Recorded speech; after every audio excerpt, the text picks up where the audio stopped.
পাশের বাড়ির ফুফু হয় সম্পর্কে তাকে বিয়ে করা যাবে? কারো শরীরের ছায়া যদি পড়ে পিছনে, আর এই ছায়ার উপরে অন্য কেউ যদি সেজদা করে, তাহলে কি গুনাহ হবে? তিনি চাকুরি করেন, তাই ব্যস্ততার ভিতরে সময় কাটে। ফরজ নামাজ পড়ার পরে রাস্তায় যখন যেতে থাকেন চলমান অবস্থায় তাসবিহগুলো তিনি পড়তে পারবেন কিনা। মাগরিবের নামাজে তৃতীয় রাকাত পড়ে দাঁড়িয়ে গিয়েছে ইমাম সাহেব, লোকমা দেয়া হয়েছে কিন্তু তিনি লোকমা নেন নাই। চতুর্থ রাকাত পড়ে তারপরে সাউ সেজদা করেছেন, নামাজ হবে কিনা? টাকার বিনিময়ে গরিব মানুষের সন্তান কিনে এনে লালন পালন করা যাবে কিনা?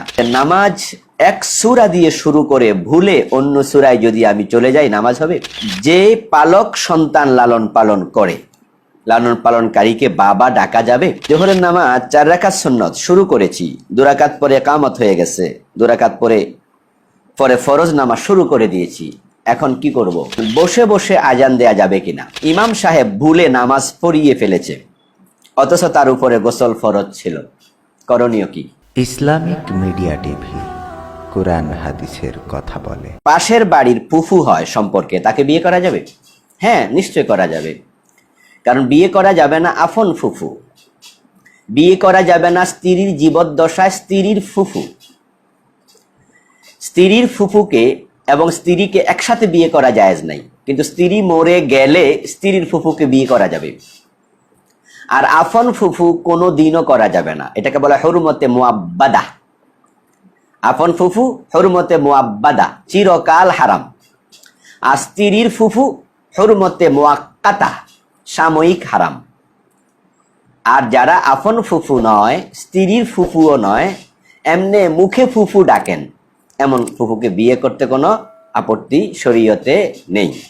কারো শরীরের ছায়া যদি পড়ে পিছনে, আর এই ছায়ার উপরে অন্য কেউ যদি সেজদা করে, তাহলে কি গুনাহ হবে? না, সেজদা তো আল্লাহকেই করছে।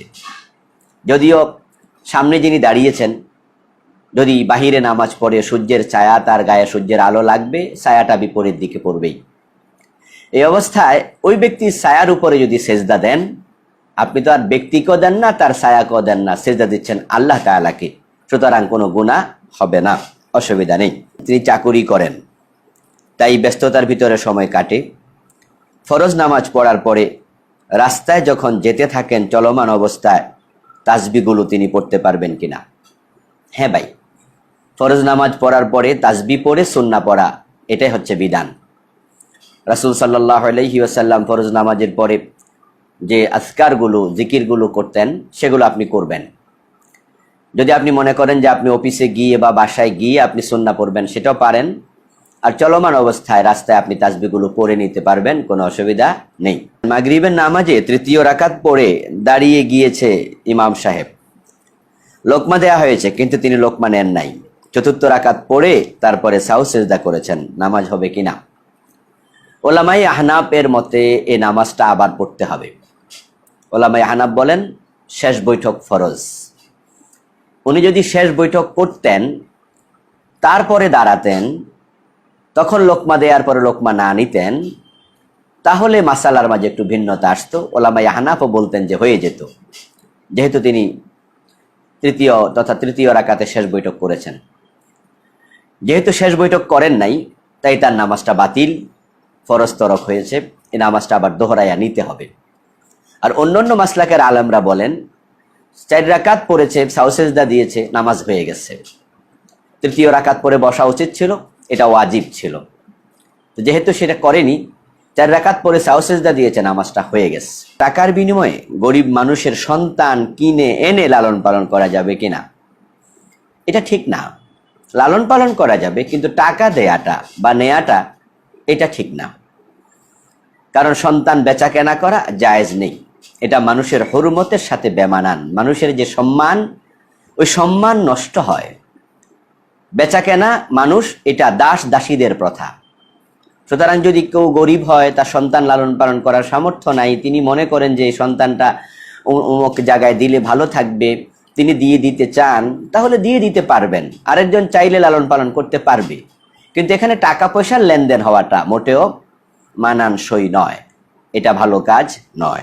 নামাজ এক সূরা দিয়ে শুরু করে ভুলে অন্য সূরায় যদি আমি চলে যাই, নামাজ হবে? হ্যাঁ, হবে, নামাজ হয়ে যাবে। কারণ আপনি তো কোরআন থেকে তেলাওয়াত করছেন, আর নামাজের মাঝে কোরআন তেলাওয়াত করা আবশ্যক। আল্লাহ তাআলা বলছেন ফাকরাউ মা তায়াসসারা মিনাল কোরআন, তোমরা কোরআন থেকে যা সহজ সেটা পড়ো।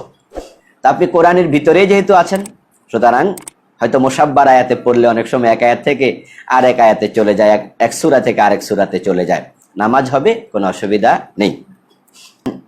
যে পালক সন্তান লালন পালন করে, লালন পালনকারীকে বাবা ডাকা যাবে? হ্যাঁ, বাবা ডাকা যাবে, কিন্তু বাবা পরিচয় দেয়া যাবে না। শুধুমাত্র ডাকলে কোনো অসুবিধা নেই। আমরা শ্বশুরকেও বাবা ডাকি, অনুমোদন আছে। ভিক্ষুক বাবা ডাকে, যার কাছে টাকা চায় তাকেই তো বাবা বলে। আমরাও নিজের সন্তানদেরকেও বলি, এই বাবা এদিকে আয়। আরব দেশে এরকম প্রথা আছে, মুরব্বী মহিলাকে উম্মি বলে, সে তার চাচি নয় তারপরও আম্মি বলে, এটা আছে প্রথা। কিন্তু বাপ পরিচয় দেয়া কবিরা গুনাহ। যদি কেউ বলে যে উনি আমার বাবা অথচ উনি বাবা নয়, তাহলে তার উপর আল্লাহর লানত। রাসূলুল্লাহ সাল্লাল্লাহু আলাইহি ওয়াসাল্লাম বলেছেন, মানিদ্দাআ ইলা গায়রি আবিহি ফাআলাইহি লানাতুল্লাহি ওয়াল মালাইকাতি ওয়ান নাসি আজমাইন। মানিদ্দাআ ইলা গায়রি আবিহি, যে ব্যক্তি তার বাবা নয় এমন কারো দিকে বাবার নিসবত করলো, দাবি করলো বাবা হিসাবে, তার উপর আল্লাহর লানত, ফেরেশতাদের লানত, বিশ্ব মানবতার লানত। এজন্য যারা পালক সন্তান পালেন তারা কিন্তু সাবধান। রাসূল সাল্লাল্লাহু আলাইহি সাল্লামের একজন পালক পুত্র ছিল যায়েদ বিন হারেসা। মানুষ বলতো যায়েদ বিন মুহাম্মদ, পরে আল্লাহ তাআলা নিষেধ করেছেন, বলছেন এমনটি বলো না, বরং তোমরা তার বাবার সাথে নিসবত দিয়ে বলো। তো রাসূল সাল্লাল্লাহু আলাইহি সাল্লাম তখন বলছেন, ওকে বলো যায়েদ বিন হারেসা বলো, যায়েদ বিন মুহাম্মদ বলা যাবে না। এই জন্য যারা পালক সন্তান পালেন আপনার অনেক সওয়াব হবে। তাই বলে মায়ের দাবি করে বসবেন না, বাবার দাবি করে বসবেন না, এটা মিথ্যা। বাচ্চাটা বড় হলে তাকে ক্লিয়ার করে দেয়া দরকার। আসলে বিষয়টা সহজ না, একটু কঠিন, সামাজিকভাবেও কঠিন। আর এই বাচ্চাটা ছোটকাল থেকে বাবা মনে করে আসছে, এখন তাকে যদি জানানো হয় আমি তোমার বাবা নই, ও তোমার মা নয়, তাহলে তার মনটাও খারাপ হবে। কিন্তু আসলে বাস্তবতাতে আর অস্বীকার করা যায় না। সে আজ হোক আর কাল হোক, একটু বড় হলে কিন্তু আস্তে আস্তে করে সে শুনবে বা জানবে। তো যেহেতু এটা বাস্তব, সেহেতু বাস্তবতা একটু কঠিন হলেও মেনে নেয়াই তো কল্যাণ। তাই আমরা অনুরোধ করব, যারা সন্তান লালন পালন করছেন আপনারা নিজে বাবা মার দাবিদার হবেন না। যখন তার জন্ম নিবন্ধন সার্টিফিকেট করবেন, তার প্রকৃত বাবার নামটাই লিখবেন, কারণ সেই তার বাবা, আপনি কিন্তু বাবা নন। মিথ্যা বলবেন না, এটা কিন্তু আত্মপ্রতারণা, এটা নিজের সাথে নিজের প্রতারণা হয়। এজন্য আপনি আপনার সন্তান নাই, এজন্য আপনি আরেকজন সন্তান আনছেন। আসলে বাবা হতে সবাই চায়, পুরুষেরা, মহিলারা মা হতে চায়। বিষয়টা একটু কঠিন। তো আল্লাহ আপনাকে দেয়নি, তাই আল্লাহর সিদ্ধান্তে সন্তুষ্ট থাকুন, আর তার প্রকৃত বাবাকেই বাবা হিসাবে চিহ্নিত করুন। কাজটি একটু শক্ত হলেও কিন্তু করতে হবে, এটা আল্লাহর নির্দেশ। আল্লাহ তাআলা আমাদেরকে সহজভাবে মেনে নেওয়ার তৌফিক দান করুন।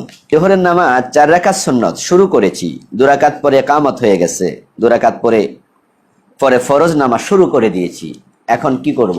পরে কি 2 রাকাত পড়ে নেব? না, দরকার নেই।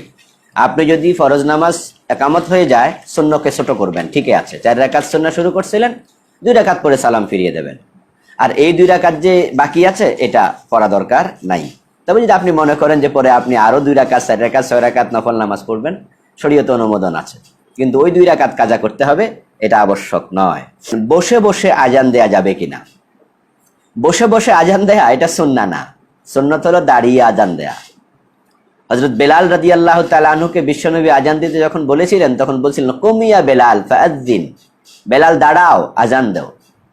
এজন্য আজানটা দাঁড়িয়ে দিতে হবে, এটাই সুন্নাহ। তবে যদি ওজরান হয়, ওজর থাকে, তাহলে ভিন্ন কথা।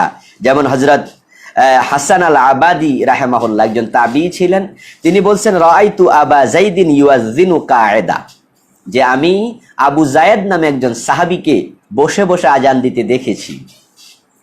ওই সাহাবীর ব্যাপারে তিনি আবার বলছেন আসাবাহু শাইউন ফি সাবিলিল্লাহ, আল্লাহর রাস্তায় জিহাদ করতে গিয়েছিলেন, সেখানে তার পায়ের মাঝে কিছু লেগেছিল, তিনি দাঁড়াতে সক্ষম ছিলেন না। তাহলে তিনি যেহেতু অক্ষম, ওজর আছে, তাই উনি বসে আজান দেন বা দিতেন। এরকম যদি কোনো মুয়াজ্জিন শারীরিকভাবে কখনো হঠাৎ করে অসুস্থ ফিল করে, যে দাঁড়াইতে পারছেন না, আজান দেওয়ার মতো কেউ নাই, তিনি আজানটা দিতে হবে, তাহলে তিনি বসে আজান দিতে পারবেন যদি ওজর থাকে। কিন্তু স্বাভাবিক অবস্থায় বসে আজান দেয়া সুন্নাহ নয়। ইমাম সাহেব ভুলে নামাজ পড়িয়ে ফেলেছে, অথচ তার উপরে গোসল ফরজ ছিল, করণীয় কি? ইন্না লিল্লাহি ওয়া ইন্না ইলাইহি রাজিউন। করণীয় হলো সবার নামাজ আবার দোহরাতে হবে, পবিত্রতা ছাড়া নামাজ হবে না। এখন যতটুকু সম্ভব ওনাকে বলে দিতে হবে। তাৎক্ষণিক মনে হলে কোনো কথা নাই, বলে তো দেবেনি সাথে সাথে। আর তাৎক্ষণিক যদি মনে না হয়, তাহলে পরবর্তীতে উনি ঘোষণা করে দেবেন যে গতকালকের এই নামাজটা আপনারা যারা আমার সাথে পড়েছেন, মেহেরবানি করে আপনারা এই নামাজটা আবার পড়ে নেন, কারণ আমার গোসল ফরজ ছিল, ওজর ছিল, আমার মনে ছিল না। যারা জানবে তারা আবার দোহরিয়ে নেবে, আর যারা জানবে না আল্লাহর উপর ছেড়ে দেয়া ছাড়া কোনো উপায় নাই। আল্লাহ চাইলে ক্ষমা করে দেবেন ইনশাআল্লাহ। যাদের হৃদয়ে আছে আল্লাহর ভয়, তারা কবু পথ ভুলে যায় না। আল্লাহর প্রেম ছাড়া এই দুনিয়ায় কারো কাছে কোনো কিছু চায় না। রাতের আধার